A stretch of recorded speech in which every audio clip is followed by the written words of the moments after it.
Sequel జై హనుమాన్ కథ రెడీగా ఉంది. ఇక సెట్స్ పైకి వెళ్లడమే తరువాయి. అయితే హనుమాన్ గా ఎవరు కనిపిస్తారు, రాముడిగా ఎవరు కనిపిస్తారన్న ప్రశ్నలకు సమాధానం కోసం వెయిట్ చేస్తున్నారు. దర్శకుడు ప్రశాంత్ వర్మ మనసులో హనుమాన్ గా చాలా మంది హీరోలున్నా ఎవరూ ఊహించని విధంగా కన్నడ హీరో రిషబ్ శెట్టిని సెలెక్ట్ చేశాడు. హనుమాన్ క్లైమాక్స్ లో హనుమంతుడు రాముడికి మాటిచ్చాడంటూ సీక్వెల్ కు లీడ్ ఇచ్చాడు. ఏమని ప్రామిస్ చేశాడన్న ప్రశ్న సీక్వెల్ కు హైప్ తీసుకొచ్చింది. క్లైమాక్స్ లో హనుమాన్ ను గ్రాఫిక్స్ తో చూపించిన సీక్వెల్ కథ హనుమాన్ చుట్టూ తిరుగుతుండటంతో క్రేజీ స్టార్ ఉంటాడని చెప్పాడు ప్రశాంత్. హనుమాన్ గా నటించడానికి బాలీవుడ్ యాక్టర్స్ ఇంట్రెస్ట్ చూపిస్తున్నారని, ఆన్ స్క్రీన్ తో పాటు ఆఫ్ స్క్రీన్ లో వాళ్ళ ఇమేజ్ సరిపోతూ చూడగానే భక్తి భావంతో నమస్కరించే భావన కలిగించే యాక్టర్ కావాలన్నాడు. హనుమాన్ గా మెగాస్టార్ పేరు కూడా వినిపించింది. చిరంజీవి ఆంజనేయ స్వామి భక్తుడు.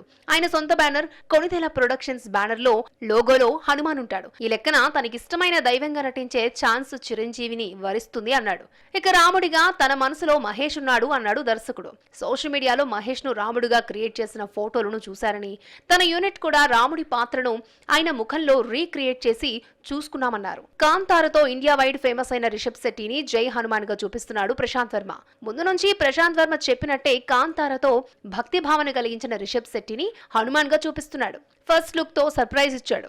రిషబ్ ప్రస్తుతం కాంతార 2లో బిజీగా ఉంటూ గడ్డం పెంచేశాడు. కాంతార 2 పూర్తయితే కానీ హనుమాన్ గా Carter Road, Mount Road, French Quarters, MG Road, HSR, Fountain House, Park Street, Barakamba.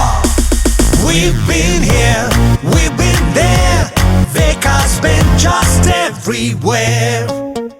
మొత్తానికి జాన్వీ కపూర్ కు శాప విమోచనం జరిగింది. 6 ఏళ్ల తర్వాత హిట్ వచ్చిందన్న సంతోషంతో కేరింతలు కొడుతోంది. బాగా కష్టపడి నటించిన సినిమాలేమో హిట్ కాలేదు. 2 పాటలు 4 సీన్స్ లో మెరిసిన సినిమా సక్సెస్ కావడం విశేషం. జాన్వీ కపూర్ 2018 లో ధడక్ అనే సినిమాతో వెండి తెరకు పరిచయమైంది. ఆ తర్వాత హిట్ చూడడానికి 6 ఏళ్లు పట్టింది. డివైడ్ టాక్ వచ్చినా దేవరా మంచి లాభాలు తీసుకొచ్చింది. ఇప్పటికీ మంచి వసూళ్లనే రాబడుతోంది. జాన్వీ రోల్ కి నెగటివ్ ఫీడ్బ్యాక్ వచ్చినా ఎట్టకేలకి కెరియర్ లో బిగ్గెస్ట్ హిట్ అందుకుంది. జాన్వీ కపూర్ కెరియర్ విచిత్రంగా సాగుతోంది. పెర్ఫార్మెన్స్ తో ఆకట్టుకున్న సినిమాలు ఆడవు. ఆ మధ్య వచ్చిన Uljha, good luck Jerry, Gunjan Saxena, milli సినిమాల్లో నటిగా నిరూపించుకున్నా ఇవన్నీ ఫ్లాప్ కావడంతో గుర్తింపు దక్కలేదు. యాక్టింగ్ కి స్కోప్ లేని దేవరా హిట్ అయింది. ఫస్ట్ హాఫ్ లో కనిపించని జాన్వీ సెకండ్ హాఫ్ లో 2 పాటల్లో అందాలు ఆరిపోసింది. పాటల్లోనే కాకుండా కనిపించిన ప్రతిసారి గ్లామర్ గుప్పించడమే పనిగా పెట్టుకుంది. జాన్వీ నటించిన చాలా సినిమాలు ఓటీటీకే పరిమితమయ్యాయి. దేవరాలో ఎన్టీఆర్ తో జతకట్టడం ఆలస్యం. స్టార్ ఇమేజ్ దక్కించుకుంది. దేవరా రిలీజ్ కాకుండానే బుచ్చిబాబు సినిమాలో రామ్ చరణ్ తో ఛాన్స్ అందుకుంది. నటిగా దేవరా మైనస్ అయినా రామ్ చరణ్ మూవీ ప్లస్ అవుతుందేమో చూడాలి. మరి లేదంటే అక్కడ కూడా స్కిన్ షోతో గడిపేస్తుందేమో చూడాలి. దీపావళి ఎప్పుడొస్తుందా, ఎప్పుడెప్పుడు అప్డేట్స్ ఇస్తారా అని ఎదురు చూసిన ఇద్దరు స్టార్ ఫ్యాన్స్ కి నిరాశ మిగిలింది. ఇచ్చిన మాటను నిర్మాతలు నిలబెట్టుకోలేకపోవడంతో ఫ్యాన్స్ ఫీల్ అవుతున్నారు. ఇంతకీ ఆ ఇద్దరు హీరోలు ఎవరో చూసేద్దామా. బాలకృష్ణ బాబీ సినిమా సంక్రాంతి రేస్ లో దిగుతున్నా ఇంతవరకు టైటిల్ అనౌన్స్ చేయలేదు. ఇప్పటికే 2 టీజర్స్ వచ్చిన టైటిల్ కోసం ఫ్యాన్స్ నెలలు తరబడి ఎదురుచూస్తున్నారు. దీపావళి నాడు టైటిల్ తో పాటు గ్లిమ్స్ రిలీజ్ చేస్తామని నిర్మాత చెప్పినా విఎఫ్ఎక్స్ వర్క్ పూర్తి కాకపోవడంతో దీపావళికి టైటిల్ ప్రకటించడం లేదన్నారు నిర్మాత. నవంబర్ 2వ వారంలో టైటిల్ అనౌన్స్ చేస్తామన్నారు. బాబీ సినిమాలో బాలయ్య బందిపోటుగా నటిస్తున్నాడని తెలిసింది. దీంతో కథకు క్యారెక్టర్ కు తగ్గట్టు డాకు మహారాజ్ టైటిల్ ఫిక్స్ చేసే ఆలోచనలో ఉన్నారట. లేదంటే సర్కార్ సీతారాం అన్న మరో టైటిల్ ను కూడా అనుకుంటున్నారు. టైటిల్ చెప్పకపోవడంతో సంక్రాంతి పండగకొస్తుందా అన్న డౌట్ కూడా వస్తోంది.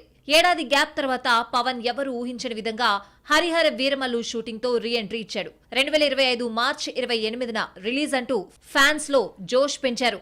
దీపావళికి ఫస్ట్ సింగిల్ వస్తుందని చెప్పడంతో ఖుషి అయ్యారు. తీరా చూస్తే పండక్కి సాంగ్ రావడం డౌటే అంటున్నారు.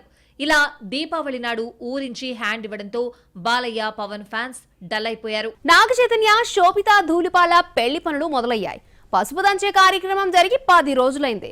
మరోవైపు ఈ జంట వెడ్డింగ్ షాపింగ్ చేస్తోంది. కానీ పెళ్ళెప్పుడో చెప్పడం లేదు. ఆ రోజే పెళ్ళంటూ ఓ వార్త ఇప్పుడు చక్కర్లు కొడుతోంది. మరి ఆ రోజే 7 అడుగులు వేస్తారా?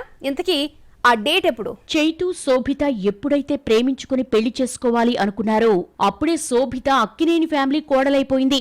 ఏఎన్ఆర్ ఈవెంట్ లో చిరంజీవి అమితాబ్ తో కలిసి అక్కినేని ఫ్యామిలీ మెంబర్ గా గ్రూప్ ఫోటోలో కనిపించింది. ఇక పెళ్ళొకటే బ్యాలెన్స్ ఉంది, అదెప్పుడూ చెప్పడం లేదు. సమంతతో విడాకుల తర్వాత చైతు శోభితకు దగ్గరయ్యాడు. 2 ఏళ్లు డేటింగ్ తర్వాత ఆగస్టు 8న వీరి నిశ్చితార్థం జరిగింది.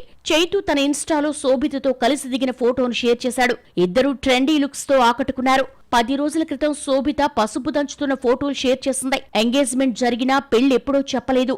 పసుపు కొట్టడం స్టార్ట్ చేశారంటే పెళ్లి దగ్గర పడ్డట్టే లెక్క. ఆల్రెడీ పెళ్లి షాపింగ్ కూడా చేసేస్తున్నారు. అక్కినేని ఫ్యామిలీ ఏఎన్ఆర్ జాతీయ అవార్డు ఈవెంట్ పనిలో బిజీగా ఉండడంతో పెళ్లి పనులు పక్కన పెట్టినట్టున్నారు. ఈవెంట్లో అక్కినేని వారి కాబోయే కోడలు శోభిత సందడి చేసింది. డిసెంబర్ 4న పెళ్లి ఫిక్స్ అయిందన్న వార్తలు చక్కర్లు కొడుతున్నాయి. డెస్టినేషన్ మ్యారేజ్ చేసుకుంటారా లేదంటే హైదరాబాద్ లోనే పెళ్లుంటుందో తెలియాల్సిందే. దీపావళి నాడు ప్రీమియర్స్ ట్రెండ్ నడుస్తోంది. ఎంతో నమ్మకం ఉంటే కానీ ముందు రోజే సినిమా చూపించరు. ఇలా ప్రీమియర్స్ వేయడానికి చాలా ధైర్యం ఉండాలి. సినిమా రిజల్ట్ తేడా కొడితే ముందు రోజు నుంచి నెగిటివ్ టాక్ వస్తుంది.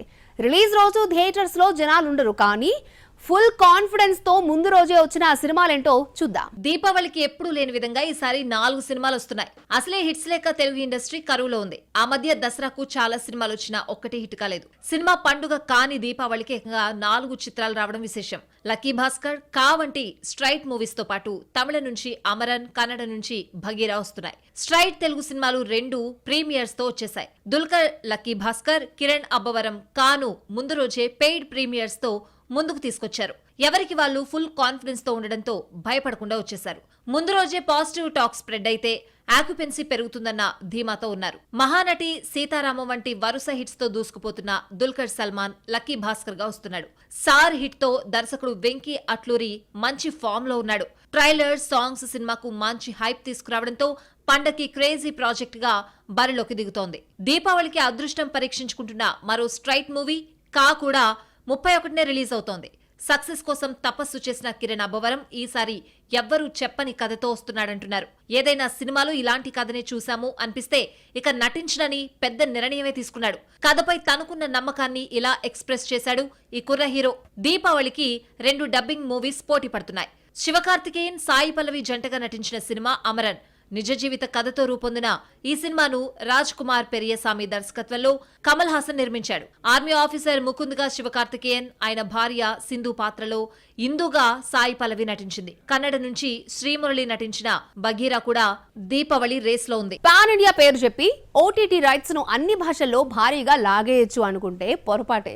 గతంలో ఓటీటీ రైట్స్ రూపంలోనే బడ్జెట్ లో సగంకు పైగా వచ్చేసేది, కానీ ప్రస్తుతం డిజిటల్ సంస్థలు మోహం చాటేస్తున్నాయి. గతంలో మేం కొంటామంటూ సినిమాల వెంటపడిన ఓటీటీ సంస్థలు ప్రస్తుతం ఎందుకు వెనకడుగు వేస్తున్నాయి? దీంతో చాలా సినిమాలు రిలీజ్ కు నోచుకోకుండా వాయిదాల మీద వాయిదాలు పడుతున్నాయి. అసలు ఏం జరుగుతోంది? బాహుబలి, RRR తెలుగు సినిమాను జాతీయ, అంతర్జాతీయ స్థాయిలో కూర్చోబెట్టాయి. పుష్ప, కార్తికేయ 2 కూడా పాన్ ఇండియా హిట్స్ అనిపించుకోవడంతో మన హీరోలు, నిర్మాతలు పాన్ ఇండియాకు బాగా అలవాటు పడిపోయారు. ఏ సినిమా తీసినా కింద అన్ని భాషల్లో టైటిల్స్ ఉండాల్సిందే.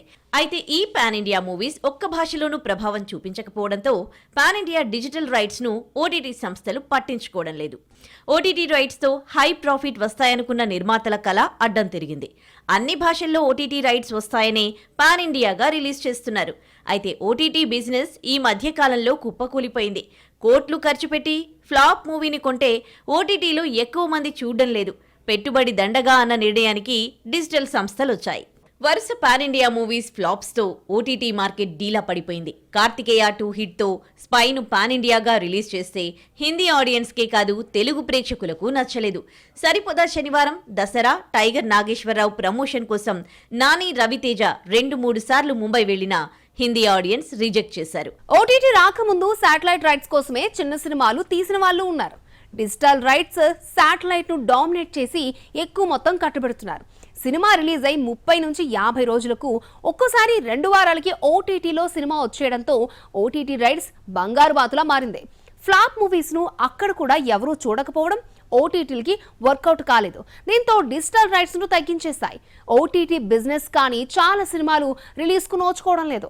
ఓటీటీ బిజినెస్ కాకపోతే రిలీజ్ డేట్ ను వాయిదా వేస్తున్నారు. షూటింగ్ పూర్తయి సినిమా రాలేదంటే ఓటీటీ బిజినెస్ కాకపోవడమే కారణం. ఓటీటీ తీసుకోకుండా రిలీజ్ చేసి ఫ్లాప్ అయితే ఇలాంటి సినిమాను డిజిటల్ సంస్థలు పట్టించుకోవు. దీంతో ఓటీటీ బిజినెస్ అయ్యే వరకు ఎప్పటికప్పుడు రిలీజ్ వాయిదా వేస్తున్నాయి. ఓటీటీలో ఆల్రెడీ చాలా మంది చూసేయడంతో ఛానల్స్ లో ప్రీమియమ్స్ కు రేటింగ్ రావడం లేదు. దీంతో శాటిలైట్ రైట్స్ తగ్గిపోయాయి. మొదట్లో ఇష్టం వచ్చినట్టు కొనేసిన డిజిటల్ సంస్థలు స్పీడ్ తగ్గించాయి. కరోనా తర్వాత ఓటీటీ వరంగా మారింది. నిర్మాత బతికేస్తాడనుకుంటే డిజిటల్ రైట్స్ అమ్ముడు కావడం కష్టమైపోతోంది.